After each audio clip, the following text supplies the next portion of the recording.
కార్తీ గారు చాలా సినిమాల్లో చేస్తూ వచ్చారు, ఆర్టిస్ట్గా చాలా పరిచయం. దేవుడు మీకు అంతే అందమైన గొంతునిచ్చాడు. చాలా చక్కటి మూవీస్కి మీరు డబ్బింగ్ చెప్తూ వచ్చారు. రేసు గుర్రంలో మీరు దేవుడిచ్చిన పిన్నిగా ఎంత దగ్గర అయ్యారో, అలాగే సలార్లో చక్కటి డబ్బింగ్తో చేరువయ్యారు. మీరు సినిమా ఇండస్ట్రీలోకి అడుగుపెట్టారు, కారణాలు ఏవై ఉండొచ్చు? ఇన్స్పిరేషన్ ఏమైనా ఉందా? ఇన్స్పిరేషన్ అంటే కొత్తగా ఎవరు చెప్పక్కర్లేదండి. ప్రతి ఒక్కరు కూడా చిరంజీవి గారి సినిమాలు చూస్తూ పెరిగారు. అంటే మనకి సోషల్ మీడియా లేదు, చిన్నప్పుడు సోషల్ మీడియా లేదు, ఇంటర్నెట్ లేదు, టీవీ ఉంది బట్ ఫోన్స్ లేవు. సో మనకి తెలిసిన ఏకైక ఎంటర్టైన్మెంట్ ఏంటంటే సినిమా. సో సినిమా అంటే చిరంజీవి గారు, ఆయన సినిమాలు చూస్తూ పెరిగాం. అండ్ ప్రతిరోజు మన లైఫ్లో కూడా అవే మాటలు, అవే డైలాగులు, అదే బిహేవియర్. తిట్టుకోవాలన్నా, కొట్టుకోవాలన్నా, ప్రేమగా మాట్లాడాలన్నా అన్నిటికీ కూడా అవే డైలాగ్స్. సో అలానే పెరిగాం and he's the inspiration. So మన లైఫ్లో సినిమా కూడా ఒక పార్ట్ అయిపోయింది, అది చిరంజీవి గారి వల్లే. ఎస్, మనం అనుకోము సినిమాలు చూస్తున్నప్పుడు, లేకపోతే వాళ్ళ పాటలు పాడుకున్నప్పుడు, డ్యాన్సులు చేసినప్పుడు అదే ఇండస్ట్రీకి వెళ్తామని, కానీ లేకపోతే ఈరోజు ఇలా మెగాస్టార్ గురించి మాట్లాడుకోవాల్సిన ఒక రోజు వస్తుంది, ఆయన అకేషన్లో మనము ఒక భాగం ఇలా అవుతాము అని చెప్పేసి అనుకోము. బట్ అది ఈరోజు జరుగుతుంది. అది మాకందరికి కూడా మీ అందరినీ పిలిచి మాట్లాడుతుండడం చాలా హ్యాపీగా అనిపిస్తుంది. ఇది అందరికీ పండగలా ఉంటుందండి. సో ఎందుకంటే సినిమా అంటే మనకి ఫస్ట్ తెలిసిందే చిరంజీవి గారు. అంటే ఎన్టీఆర్ గారు, ఏఎన్ఆర్ గారు, వీళ్ళందరూ మన పేరెంట్స్ టైం నుంచి మనం చూస్తున్నాం. బట్ మనకి బాగా క్లోజ్ అయ్యి, అంటే మనలో ఒక మెంబర్ లాగా, అలా మన ఫ్యామిలీ మెంబర్లా అయిపోయింది చిరంజీవి గారు. సో ఈ సెలబ్రేషన్స్ ఏంటంటే మన ఇంట్లో పండగలానే అనిపిస్తుంది. మీకు గుర్తుందో లేదో, మీకు చూసుంటారో లేదో, చిరంజీవి గారి బర్త్డే వస్తుందంటే దానికి ముందు అందరూ కూడా ఇలా విషెస్ చెప్పుకుంటూ బయట బ్యానర్స్ పెట్టేసి ఫ్యాన్స్ ఉండేవారు. అంటే ఫ్యాన్స్ అసోసియేషన్స్ ఉండేవి. సో అసోసియేషన్స్ పెద్ద పెద్ద సెలబ్రేషన్స్, థియేటర్స్ ముందు చాలా సెలబ్రేషన్స్.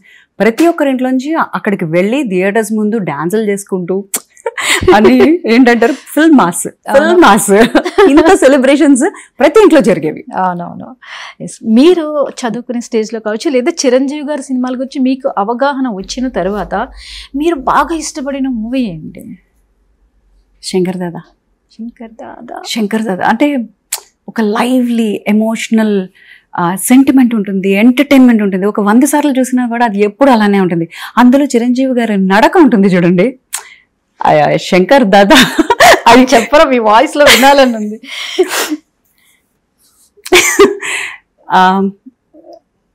ఎట్లా ఉంటుంది? Shankar Dada MBBS, right? Shankar Dada MBBS Shankar Dada MBBS అని ఆ బ్యాండ్ అది ఉంటుంది చూడండి, ఆ మ్యూజిక్ వస్తుంది. సో ఆయన నడుస్తుంటారు, ఆ స్టైల్ ఉంటుంది. అండ్ అందులో మధ్యలో సునీత ఒకసారి మధ్యలో పిలుస్తుంది. సో ఇట్స్ జస్ట్ ఒక చిన్న లవ్, చిన్న అది ఉంటుంది టింగల్ చేసినట్టు. సో అవన్నగానే ఆయన నడుస్తూ కరెక్ట్ సిగ్గుపడుతూ మూవ్ అయ్యి మళ్ళీ మూవ్ అవుతాయి. అసలు ఆసమ్ అనమాట. ఎప్పటికీ అది కళ్ళ ముందు ఉంటుంది. అది మనం ఎన్నిసార్లు అనుకుంటూ ఉంటాం. అంటే ఆ టైంలో అయితే అందరూ అలా ఆ నడక కూడా ప్రాక్టీస్ చేస్తూ ఉండేవారు అనమాట. సో ఎప్పటికీ అది లైఫ్ లో మర్చిపోలేను. ఆయన సినిమాలు అంటే చాలా ఉన్నాయండి. ఎమోషనల్ డాడీ మూవీ బాగుంటుంది, మృగరాజ్ బాగుంటుంది. తర్వాత అంటే మరి పాత మూవీస్ అంటే మనకు అంతా ఇది, ఈ టైం అవన్నీ కూడా బాగా ఎక్కువ కనెక్ట్ అయిపోయిన మూవీస్ ఇవి. సో ఆయన ఆల్ టైమ్ హీరో కదా.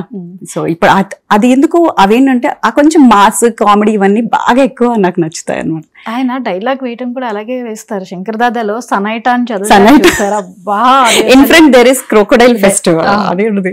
ఏదైనా జరిగింది అనుకో, మనం ఏదైనా చిన్న నాటి పని చేస్తాం కాలేజ్ లో, అయ్యింది ఇంకా అంతే, వస్తారు ఎవరైనా in front there is crocodile festival, ఇదే డైలాగ్ బాగా వెళ్ళిపోయాయి జనాలకి. అసలు అదేంటంటే మనకి అంటే మనకు మనం రిలేషన్స్ బిల్డప్ చేసుకుని ఫ్రెండ్స్ మధ్యలో ఒక ఎంటర్టైన్మెంట్ అన్నమాట.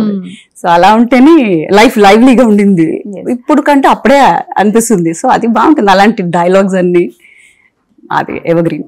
చాలా చాలా బాగుంటాయి ఆయన సినిమాలు. ఏదైనా కానీ ప్రతి యూత్ అనే కాదు, ఆల్ జనరేషన్స్ ఆయనకి కనెక్ట్ అయిపోతూ ఉంటారు. అంటే ఒక్కొక్క జనరేషన్ వాళ్ళ జనరేషన్ లో వచ్చిన వాళ్ళవి ఎక్కువ చూస్తుంటారు. బట్ చిరంజీవి గారి ప్రత్యేకం అని చెప్పొచ్చు. అవును, ఆనాటి నుంచి ఈనాటి వరకు ఉన్న జనరేషన్స్ అన్ని ఆయనకి అలా కనెక్ట్ అయిపోతూ ఉంటారు. ప్రతి ఒక్కరు కూడా ఆయన నటన చూసి కానివ్వండి, డాన్స్ చూసి కానివ్వండి, మేము కూడా అలా అవ్వాలి అనుకునే వాళ్ళ సంఖ్య చాలా ఎక్కువ. ఇదే కాదండి, యాక్చువల్ గా ఇంకొకటి ఏంటుంటుందంటే, ఇండస్ట్రీకి నేను వచ్చినప్పటి నుంచి కూడా ఇప్పటి వరకు ప్రతి ఒక్కరు అంటే ఏ టీంలోకి వెళ్ళినా ఎక్కడికి వెళ్ళినా కూడా ఒక్కటే ఒక డైలాగ్ ఉంటుందండి ఆయన గురించి. చిరంజీవి గారి గురించి ఎవరు మాట్లాడాలన్నా కూడా డిసిప్లిన్. ఆయన అంట ఫస్ట్ డే ఎలా ఉన్నారో పెద్ద స్టార్ అయి మెగా స్టార్ అయిపోయి ఇంకా మరి ఆల్మోస్ట్ దేవుడు ప్రపంచం అందరికంటే ఇండస్ట్రీ. సో అలాంటి స్టేజ్ లో కూడా ఈ రోజు కూడా అంట సెట్కి వస్తే అంతే ఒబీడియంట్ గా ఉంటారు, డైరెక్టర్ ఏం చెప్తే అంతే వింటారు, అట్లాగే చేస్తారు. యాజ్ ఇఫ్ ఈరోజు కొత్తగా వచ్చిన ఒక ఆర్టిస్ట్ ఎలా ఉంటారు, యాక్టర్ ఎలా ఉంటారు అలాగే ఉంటారు. ఆయన అంటే యాడ్ చేస్తూ ఉంటారు అనమాట. అంటే ఏ డైరెక్టర్కైనా వెరీ కంఫర్టబుల్ అండ్ వాళ్ళకే ఎక్కువ ప్రయారిటీ ఇస్తూ అట్లానే ఉంటారంట. అంత obedient and discipline person. So pack up చెప్పినంత వరకు ఆయన కథలు రంటండి.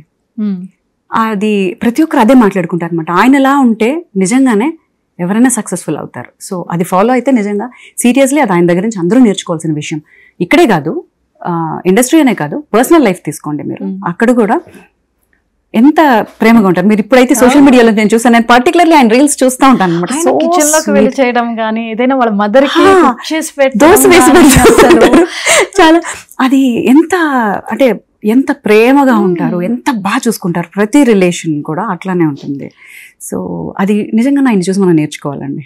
అలాగే ఆయన కొన్ని షోస్ కి గెస్ట్ గా వచ్చినప్పుడు కూడా పార్టిసిపెంట్స్ కొన్ని ప్రముఖ షోస్ వచ్చి ఉన్నాయి కదా, అలాంటి షోస్కి వచ్చినప్పుడు పార్టిసిపెంట్స్ విషయంలో ఆయన వాళ్ళని ఎంకరేజ్ చేసే విధానం కానీ, వాళ్ళకి ఒక వే చూపించే విధానం కానీ, అసలు వాళ్ళకి భలే లిఫ్ట్ ఇస్తారు ఆయన.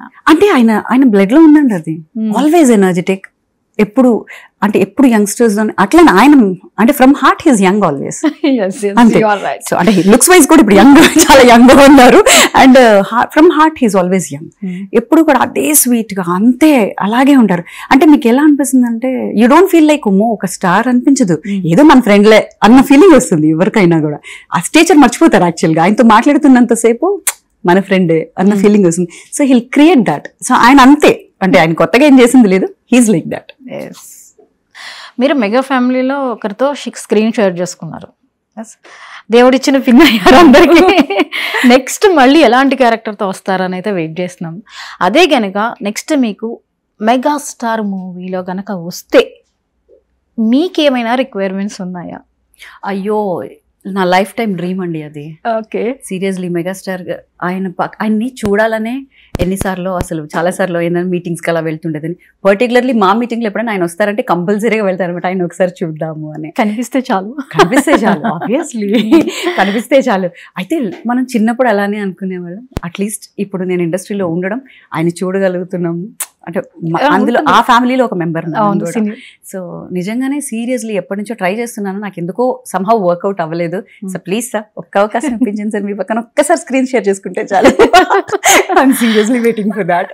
అంటే సార్కి అయినా సరే దేవుడిచ్చిన పిన్నిగా లాంటి క్యారెక్టర్ అయినా పర్లేదు మీకు, ఎలా అయినా చిరంజీవి గారి పక్కన స్క్రీన్ షేర్ చేసుకుంటే అది బ్లెస్సింగ్. అది మనకి ఇండస్ట్రీకి వచ్చినందుకు అదొక వరం అంతే. ఒక్క డైలాగ్ పడితే చాలు, ఒక్క ఛాన్స్ అన్నట్లుగా ఒక్క డైలాగ్ సార్తో పడితే చాలు చాలు అంతే.